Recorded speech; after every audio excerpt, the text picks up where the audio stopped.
Hai semuanya, apa kabar? Selamat datang di Ayu Petring dan Matt. Hari Sabtu tanggal 15 Mei 2021, saya akhirnya menerima vaksin COVID-19 dosis pertama. Saya dapatnya Pfizer. Jadi di video kali ini saya akan cerita dengan teman-teman bagaimana pengalaman saya seputar vaksinasi COVID-19 di Hongaria, tepatnya di kota Budapest. Video ini dibuat pada hari Senin, jadi 2 hari setelah saya divaksin. Dimanapun kita tinggal, pasti ada plus minusnya. Kadang-kadang teman-teman mendengar saya cerita kalau sistem pelayanan kesehatan di Hongaria itu bukan merupakan yang terbaik di dunia. Tapi baru-baru ini saya mengalami plusnya ketika saya divaksin COVID-19 ini. Sebagai warga negara asing yang kasarannya numpang hidup di negara orang, saya kan harus nerimo ya dengan segala fasilitas yang diberikan oleh pemerintah kepada saya. Dan di sini untungnya semua warga negara asing boleh mendapatkan vaksin COVID-19 secara gratis. Syaratnya kita harus mendaftar terlebih dahulu. Untuk teman-teman Indonesia yang tinggal di Hongaria dan kebetulan belum divaksin atau nggak tahu bagaimana caranya, tolong lihat link deskripsi video ini ada di bawah. Di situ sudah saya cantumkan 2 website. Yang pertama, kalian bisa mendaftar di situ. Semua instruksi ada dalam bahasa Hongaria dan bahasa Inggris bisa dipilih. Setelah itu, sayangnya website ini tidak akan memberikan konfirmasi apakah pendaftaran kita sudah diterima atau belum. Tidak apa-apa, tidak masalah. Kalian langsung menuju ke website yang kedua. Di situ kita bisa membuat appointment kapan mau divaksin, lokasinya di mana, dan vaksin apa yang kita mau pilih. Sayangnya ini hanya berbahasa Hongaria, jadi kalau kalian tidak paham bisa meminta tolong teman ataupun saudara yang bisa berbahasa Hongaria. Ini sistemnya first come first serve, siapa cepat dia dapat. Jadi kalau kalian terlambat, ya vaksin yang kalian pilih bisa jadi sudah akan habis. Waktu saya membuat video ini, saya ngecek ternyata Pfizer sudah habis. Jadi kalau mau kita harus menunggu stok berikutnya karena setiap minggu mereka akan mendapat stok baru. Oke, sebelumnya saya minta maaf kalau di video ini saya tidak bisa mengikutkan pemandangan dari lokasi vaksinasi karena tidak boleh. Jadi saya harus mentaati peraturan setempat. Untuk di Hongaria ada beberapa macam vaksin yang ditawarkan, mulai dari Pfizer, Moderna, AstraZeneca, Sinopharm, dan Sputnik. Saya sudah pernah membuat berbagai perbandingan antara vaksin-vaksin ini. Kalau kalian tertarik, bisa melihat linknya ada di deskripsi video ini di bawah. Di sini kami sudah pernah sebenarnya ditawari Sinopharm dan Sputnik, tapi kami tolak karena suami ada penyakit autoimun yang harus berhati-hati ketika memilih vaksin. Yang paling aman untuk dia memang Pfizer, tapi masalahnya Pfizer ini banyak ditunggu oleh orang-orang sini dan mungkin juga kebanyakan orang Eropa. Bukan hanya oleh orang-orang yang sudah mempunyai penyakit bawaan, tapi juga karena adanya ketidakpercayaan kepada vaksin Sinopharm dan juga Sputnik. Selain itu ada lagi satu masalah yang menurut saya sebetulnya agak kurang bagus. First world problem, masalah negara dunia pertama begitu. Banyak anak muda usia 20-an yang mati-matian ngotot minta Pfizer. Alasannya bukan karena mereka ada penyakit bawaan atau karena mereka tidak percaya dengan vaksin yang lain, tapi mereka ingin bepergian ke berbagai negara, menjelajah negara lain. Dan sementara ini ada aturan dari Uni Eropa, mereka tidak membolehkan turis masuk ke negara mereka kecuali yang sudah divaksin dengan menggunakan vaksin yang telah disetujui oleh mereka. Dalam hal ini, Sputnik dari Rusia dan Sinopharm dari Cina bukan termasuk vaksin yang disetujui oleh EU atau belum. Nggak tahu kalau kedepannya mungkin akan disetujui, tapi sementara ini belum. Tapi memang aturan ini dikembalikan lagi kepada masing-masing negara anggota Uni Eropa. Seperti Polandia misalnya, mereka nggak mau menerima. Jadi kalau kita yang dari Hongaria menggunakan vaksin Sputnik datang ke Polandia, kemungkinan akan ditolak karena vaksinnya belum disetujui oleh Uni Eropa. Jadi anak-anak muda yang ingin keliling dunia begitu kan susah, mereka harus hati-hati. Ini mungkin info juga untuk teman-teman, kalau mau berkunjung ke Eropa bisa dilihat dulu apakah negara tujuan menerima vaksin kalian. Kayaknya kalau di Hongaria semua vaksin diterima, kalian boleh masuk sebagai turis. Tapi misalnya seperti Polandia atau Jerman atau negara lain saya kurang tahu, harus ngecek satu-satu. Kembali lagi ke proses pemberian vaksin itu tadi, saya jelaskan prosesnya di sini sepertinya agak beda dengan di Indonesia.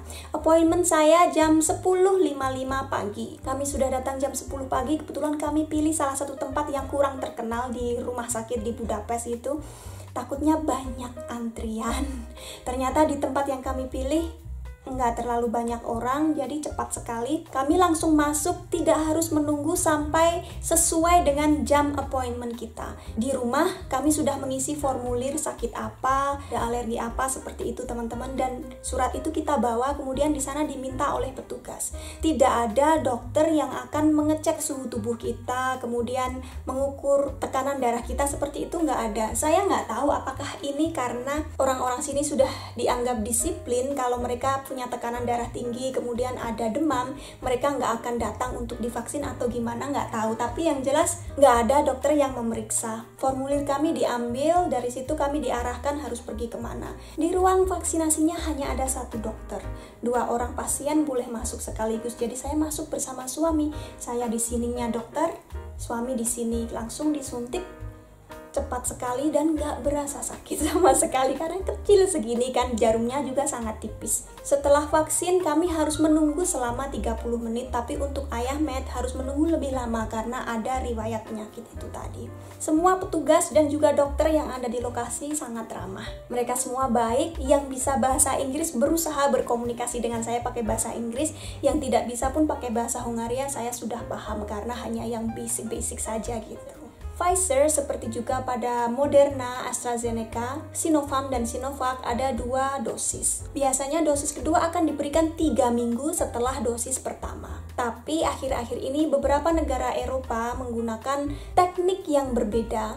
Mereka ingin memberikan lebih banyak dosis pertama secepat-cepatnya, agar semakin banyak orang yang terlindung dari virus corona ini. Akibatnya dosis kedua agak ditunda. Untuk kami 5 minggu setelah dosis pertama baru dosis kedua akan diberikan. Katanya sih tidak apa-apa karena sudah banyak negara lain yang juga menggunakan teknik yang sama. Dan juga setelah dosis pertama diberikan akan ada sedikit kekebalan terhadap virus corona itu sendiri. Jadi diharapkan virusnya nggak akan nyebar kemana-mana gitu. Banyak efek samping dari vaksinasi untuk COVID-19, termasuk juga untuk Pfizer, dan ini bisa kita Google. Jadi saya cerita saja apa yang saya alami mulai dari hari pertama, hari H ketika saya divaksin. Saya ada di ruang tunggu selama hampir sejam, nggak ada reaksi apa-apa. Saya tidak merasakan rasa sakit sedikit pun. Kemudian kami pulang ke rumah sekitar 2 atau 3 jam setelah divaksin. Saya mulai merasakan rasa nyeri di bagian yang bekas disuntik. Itu normal, semua vaksinasi seperti itu. Seperti bengkak, cenut-cenut, dan akhirnya rasa sakitnya menyebar pada seluruh lengan kiri saya karena disuntik di sebelah kiri.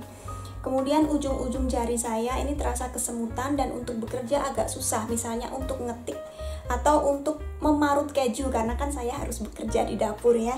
Untuk mengiris semangka terasa sakit, pokoknya menekan menggunakan tangan kiri itu sakit. Anehnya Ayah Matt cuma seperti pegal sedikit gitu saja. Kami tidak ada demam dan ya rasa sakit seperti ini saya pikir tidak terasa kalau dibandingkan dengan sakit karena COVID. Karena saya kan pernah mengalami. Hari kedua yaitu kemarin rasa sakit di sini semakin berkurang, tapi saya merasa ada benjolan di ketiak di sini. Kalau saya tekan sakit. Sementara Ayah Matt rasa sakitnya semakin berkurang, dia nggak ada benjolan, nggak ada keluhan apapun. Ini terasa aneh kalau ketiak saya kempit begini ya teman-teman, sakit. Kemudian saya Google, ternyata ini adalah pembengkakan kelenjar getah bening karena di situ merupakan bagian dari sistem kekebalan tubuh dan rasa sakit ini sebenarnya wajar karena merupakan reaksi tubuh kita ketika mendapatkan suntikan benda asing. Cuma untuk teman-teman ibu-ibu yang akan menjalani pemeriksaan kanker payudara dengan menggunakan mamogram, sebaiknya ditunda paling tidak 4 minggu setelah divaksin karena benjolan pada ketiak ini bisa jadi akan menimbulkan false positif. Jadi kelihatannya kita ada kanker padahal ini tidak apa-apa, setelah 1-2 minggu benjolannya akan hilang sendiri. Katanya begitu. Untuk saya hari ketiga setelah divaksin ini masih ada, sama seperti kemarin. Untuk Ayah Matt, hari ketiga ini sudah tidak ada efek sama sekali, lengannya sudah kembali normal. Jadi memang reaksi untuk setiap orang berbeda. Dan katanya untuk Pfizer akan mencapai perlindungan penuh dalam tanda kutip 3 minggu setelah pemberian dosis kedua. Jadi sebelum itu perlindungannya belum penuh ya, perlindungan penuh saja. Tidak berarti 100% kita akan kebal terhadap virus corona. Ada juga orang yang diberi Pfizer kemudian masih meninggal. Jadi saya ya sampai sekarang masih di rumah saja, bahkan nanti setelah 3 minggu setelah pemberian dosis kedua, kalaupun saya keluar rumah tetap saya akan menggunakan masker. Cerita sedikit, minggu lalu waktu kami ke rumah kakek dan nenek Matt di kota Eger, ada salah satu tetangga nenek yang tinggal di gedung apartemen yang sama. Beliau sudah berumur di atas 70 tahun dan sudah divaksin sejak lama, beberapa bulan yang lalu. Tapi waktu itu beliau sedang sakit dan ke rumah sakit. Di ruang tunggu ternyata beliau ketularan COVID. Sampai sekarang beliau dirawat di rumah sakit, bahkan sampai menggunakan ventilator.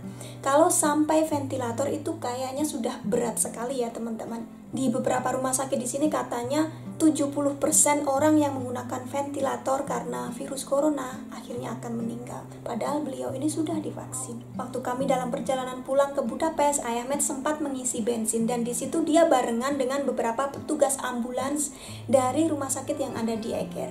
Dan mereka ini cerita kalau 50% pasien COVID yang ada di rumah sakit itu saat ini adalah orang-orang yang sudah divaksin. Jadi maksud saya bukan untuk menjelek-jelekan berbagai macam vaksin COVID yang ada.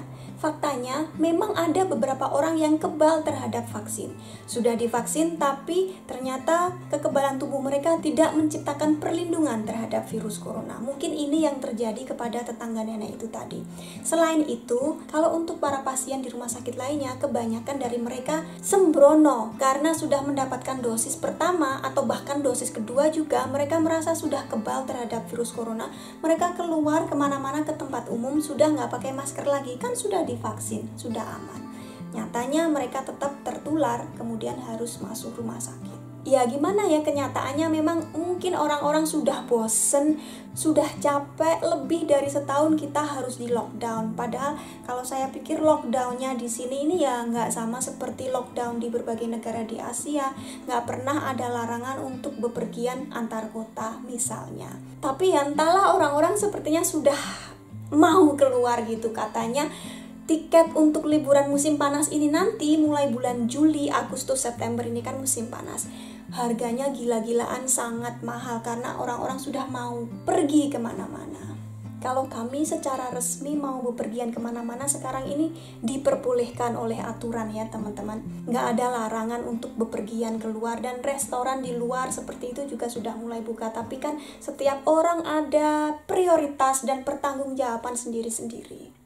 Jadi semoga teman-teman selalu sehat dan bahagia dan semoga video ini tetap bermanfaat. Terima kasih sudah menonton, sampai ketemu di video berikutnya. Bye-bye.